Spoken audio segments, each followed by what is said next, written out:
اللہ تعالیٰ اپنی مہربانی فرمائے، اللہ تعالیٰ ہم سب کو اللہ اپنے ایمان پہ قائم، آپ کی دولت گھر میں نہیں، اللہ نے سینے میں چھپا رکھی ہے، لا الہ الا اللہ محمد رسول اللہ، یہ ہے دولت آپ کے پاس یاد رہنا۔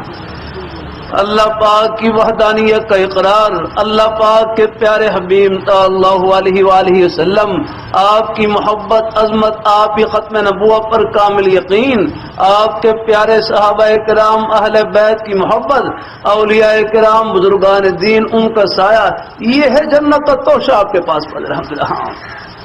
جنت کا راستہ یہ ہر گاڑی سے گزر، یہ آپ کی دکان کے قریب سے گزرا ہے اللہ۔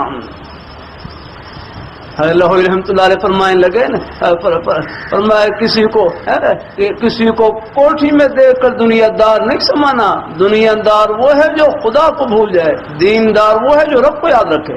ایک آدمی جھونپڑی میں رہ رہا ہے اور خدا کو بھولا ہوا ہے، وہ جھونپڑی میں رہ کر دنیا دار ہے۔ اللہ تعالیٰ اپنی مہربان، آپ اپنی دکان کو جنت کی دکان بنائیں، اپنے دفتر کو جنت کا دفتر، اپنی کھیتی باڑی کو جنت کی کھیتی باڑی۔ اللہ